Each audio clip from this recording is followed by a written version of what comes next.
नमस्ते विद्यार्थियों, डॉक्टर कीर्तिज हिंदी की दुनिया इस चैनल पर आपका सहर्ष स्वागत है। मेरे इस चैनल को लगातार देखते रहिए और लाइक कीजिए, सब्सक्राइब कीजिए। हो सके तो अपने फ्रेंड्स के साथ में शेयर भी ज़रूर से कीजिए, क्योंकि मिल बांट कर पढ़ने से ज्ञान बढ़ता है, कभी भी कम नहीं होता। इस बात को हमेशा आजमा कर देखिए और ध्यान में रखिए। आज मैं आपके लिए कक्षा 7वीं मराठी सुलभ भारती इसका 7वां अध्याय आजारी पडण्याचा प्रयोग यह स्वाध्याय के लिए लेकर आई हुई हूँ। और आज हम इसके स्वाध्याय को देखने वाले हैं। आइए शुरू करते हैं। स्वाध्याय के अंदर आपको पहला प्रश्न दिया हुआ है कि केव्हा ते लिहा, यानी कब वह लिखिए। प्रश्न दिया है पाठातील मुलाला घरच्यांच्या दुखात सहभागी व्हावे असे वाटू लागले, यानी लेसन में जो लड़का है उसको घर के लोगों के दुख में सहभागी हो ऐसा लगने लगा। कब? आंसर लिखेंगे घरातील मंडळी आजारी पडत व औषध म्हणून चांगले चांगले पदार्थ खात असत, यानी घर में के लोग सभी लोग बीमार पड़ते थे और दवाई के नाम पर बहुत अच्छी अच्छी चीज़ें खाते थे। तेव्हा पाठातील मुलाला, तब इस लेसन के लड़के को घरच्यांच्या दुखात सहभागी व्हावे असे वाटू लागले। तब उसे ऐसा लगा कि मुझे घर के लोगों के दुख में सहभागी होना चाहिए। मुलाने डॉक्टरांकडून औषध आणायचेच असे ठरवले, यानी लड़के ने ये निश्चय कर लिया कि मैं डॉक्टर से दवाई लेकर ही आऊँगा। कब ऐसा? तर मुलाच्या वाटणीला कोणते साधे आजारपणसुद्धा येत नव्हते, यानी वो लड़का चाहता था मैं बीमार पड़ूँ, लेकिन कोई साधारण सा बीमारी भी उसको नहीं हो रही थी। वह आजारपणातील मजा लूटता येत नव्हती और उससे घर में जो बीमार लोग हैं वो कैसे मजा लूटते थे वैसे उसको मजा नहीं लूटते आ रही थी। म्हणून त्याने डॉक्टरांकडून औषध आणायचेच असे ठरवले। इसलिए उसने सोचा कि मैं डॉक्टर के पास से दवाई लेकर ही आऊँगा। मुलाला धन्य धन्य झाल्यासारखे वाटले। लड़के को कब ऐसा लगा कि मैं धन्य धन्य हो गया? तो उत्तर में लिखेंगे डॉक्टरांनी जेव्हा खोलीत नेऊन मुलाला तपासले, त्याला इकडे तिकडे वळायला सांगितले व गळ्यातली नळी छातीवर लावून जीभ बघितली, तेव्हा मुलाला धन्य धन्य वाटू लागले। यानी जब डॉक्टर उसको रूम में ले गए, उसको इधर उधर पलटने के लिए बोला और उसके बाद में गले में की जो नली थी वो निकाल कर उसकी छाती पर लगाकर उसकी जीभ वगैरह देखी, तब उसको ऐसा लगा कि धन्य धन्य हो गया। प्रश्न डॉक्टरांची बोलणे ऐकून मुलाची निराशा झाली, आणि डॉक्टर का बोलना सुनकर लड़का निराश हो गया। ऐसा कब हुआ? तो जेव्हा डॉक्टर मुलाला बोलले, यानी जब डॉक्टर लड़के से बोले कि हे बघ, तुला काही झालं नाही, ये देख तुझे कुछ नहीं हुआ है, समजलं ना? यानी समझ गया ना तू? ठणठणीत आहे तब्येत तुझी, तू एकदम मस्त है, बढ़िया है। तेव्हा औषध काही नहीं, इसलिए अब कोई दवाई नहीं है तेरे लिए, पळ जा घरी, यानी भाग यहाँ से, जा घर पर। डॉक्टरांचे हे बोलणे ऐकून मुलाची फार निराशा झाली। जब डॉक्टर ऐसे बोले तो लड़के को बहुत निराशा लगी।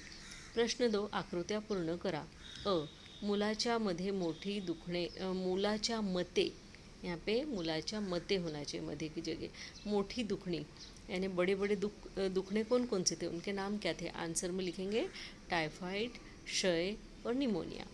छोटी दुखनी यानी छोटी छोटी बीमारियाँ कौन सी थी? तो ठंडी, ताप, खोकला और पळसे, ये आंसर में लिखेंगे। प्रश्न मुलाच्या घरातील आजारी व्यक्तींची औषध, यानी उस लड़के के घर में जो बीमार लोग पड़ते थे उनकी दवाइयाँ कौन कौन सी थी? तो यहाँ पे नंबर 1 संतरी, नंबर 2 सफरचंद यानी एप्पल, नंबर 3 खड़ी साखर यानी खड़ी शक्कर, 4 मौसम्बी, 5 बेदाणा, 6 पेढे और 7 शीरा। प्रश्न 3, खालील तक्ता पूर्ण करा। आपण आजारी असताना काय करू शकत नाही? उत्तर, आपण आजारी असताना खेळू शकत नाही, अभ्यास करू शकत नाही, आपलं मन कुठेही लागत नाही, फिरायला पण जाऊ शकत नाही। और दूसरा प्रश्न इसी में दिया है, आपण आजारी असताना काय करू शकतो? तो आंसर में लिखेंगे आपण आजारी नसताना। यहाँ पे जो इस जगह पे है ना, न लिखना है, नस्ताना, यानी जब हम बीमार नहीं होंगे तो हम क्या क्या कर सकते हैं।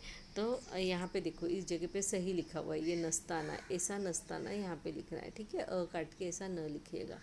आपण आजारी नसताना खेळू शकतो, यानी खेल सकते हैं, छान छान खाऊ पिऊ शकतो, अच्छा अच्छा खा पी सकते हैं, अभ्यास करू शकतो, पढ़ सकते हैं, पढ़ाई कर सकते हैं, शाळेला रोज जाऊ शकतो, स्कूल रोज जा सकते हैं, फिरायला जाऊ शकतो, घूमने के लिए रोज जा सकते हैं, मित्र मैत्रिणीसोबत गप्पा गोष्टी करू शकतो, फ्रेंड्स के साथ में बातें कर सकते हैं, घूम फिर सकते हैं आणि प्रत्येक गोष्ट उत्साहाने करायला तयार असतो और हर एक काम उत्साह से करने के लिए तैयार रहते हैं.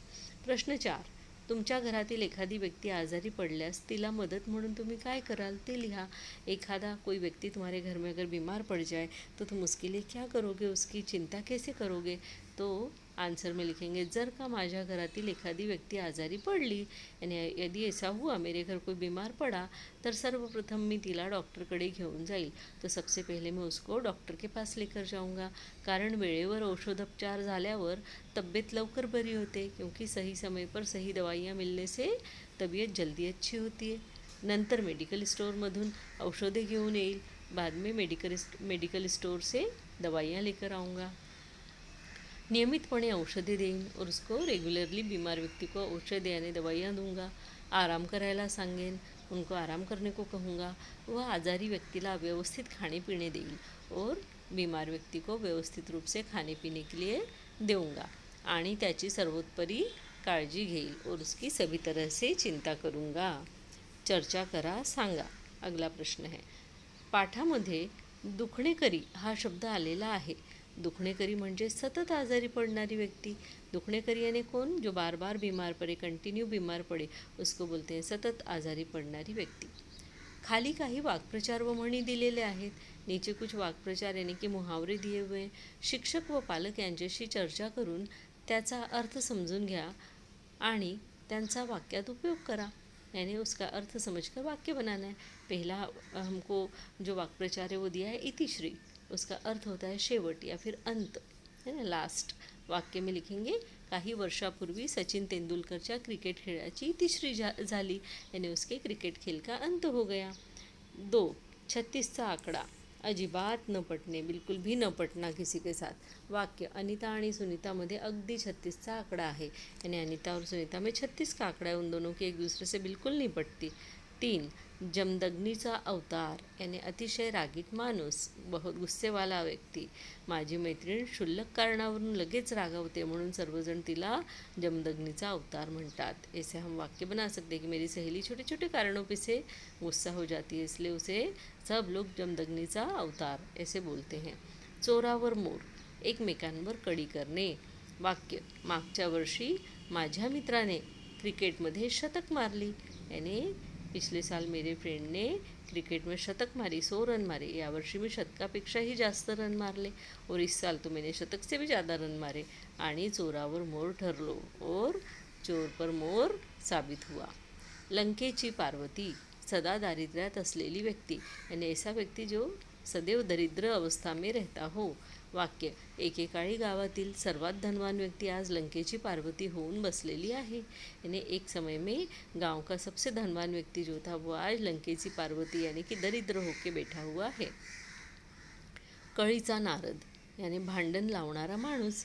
वाक्य, राजू आणि सुरेशच्या भांडणात कळीचा नारद राजू होता हे नंतर सर्वांना कळले, यानी दोनों के लड़ाई लगा देने का काम राजू ने किया था, ये सबको बाद में समझ में आया. यानी लड़ाई लगा के देने वाला आदमी, भांडण लावून देणारा माणूस.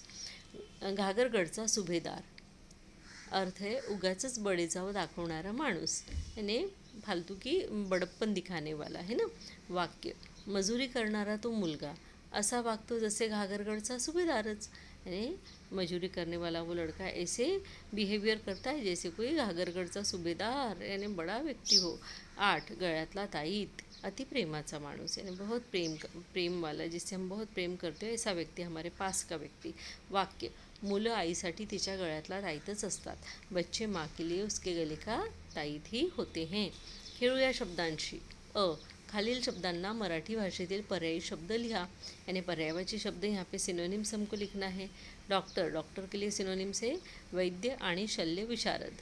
ऑपरेशन, इसके लिए शस्त्रक्रिया. मेडिसिन, इसके लिए औषध और दवा. पेशंट यानी रुग्ण या आजारी माणूस. प्रश्न आ में दिया है गुलगुलित बिछाना, यानी जो बिस्तर है उसको बोला गया गुलगुलित बिछाना. याप्रमाणे खाली दिलेल्या चौकोनातील शब्दांच्या जोड्या जुडवा, हमको जोड़ी जुड़ाना है ना. टवटवीत क्या है? फूल. बटबटीत डोळे. चमचमीत भाजी. मिळमिळीत जेवण. यहाँ पे ऐसा भी हो सकता है, मिळमिळीत भाजी, चमचमीत जेवण, है ना, ऐसे भी कर सकते. ठणठणीत आरोग्य. गुळगुळीत दगड. प्रश्न ई. खाली दिलेल्या चौकोनातील चित्रांच्या संबंधित काही शब्द दिलेले आहेत. त्या शब्दांचा उपयोग करून वाक्य तैयार करा. अभी बच्चों यहाँ पर ये जो वाक्य है ना, ये दिए हुए हैं, इनको हमको यूज़ करके वाक्य बनाना है. जैसे औषध पहला दिया है, तो हम वाक्य बनाएंगे, औषध मेडिकल स्टोअरवर मिळते. दूसरा है औषधांना, तो हम वाक्य बनाएंगे, औषधांना नेहमी फ्रीजमध्ये ठेवलं पाहिजे. औषधांपासून यानी दवाइयों से. आंसर है औषधांपासून लवकर गुण येतो, यानी दवाई से जल्दी अच्छे हो जाते हैं. औषधांचा यानी दवाइयों का. औषधांचा वापर डॉक्टरांनी सांगितल्याप्रमाणे केला पाहिजे, यानी दवाई उतनी लेना चाहिए जितना डॉक्टर ने कहा हो. औषधातून यानी दवाई में से. या सर्व औषधातून एकच औषध वेगळे आहे, यानी इन सब दवाइयों में से एक ही दवाई सबसे अलग है. प्रश्न ई. कंसात दिलेल्या वाक्यप्रचारांचा उपयोग करून खालील वाक्य पूर्ण करा. यानी दिए हुए वाक्यप्रचार का उपयोग कीजिए और वाक्य पूरा कीजिए. पहला दिया है, सूचना से होणे, सक्त मनाई असणे, फुशारकी मारणे आणि ठणठणीत असणे. अ.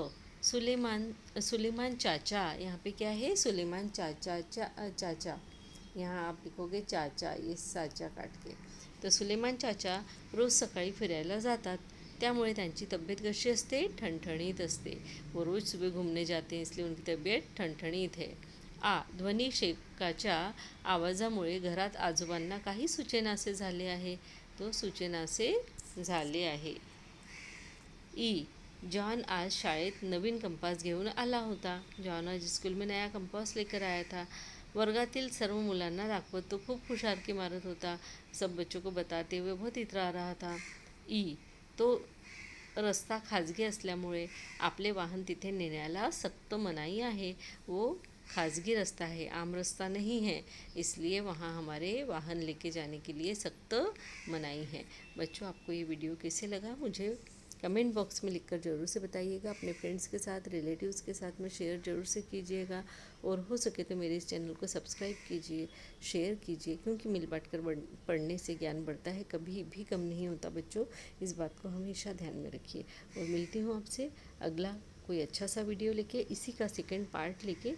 और तब तक के लिए धन्यवाद. नमस्ते.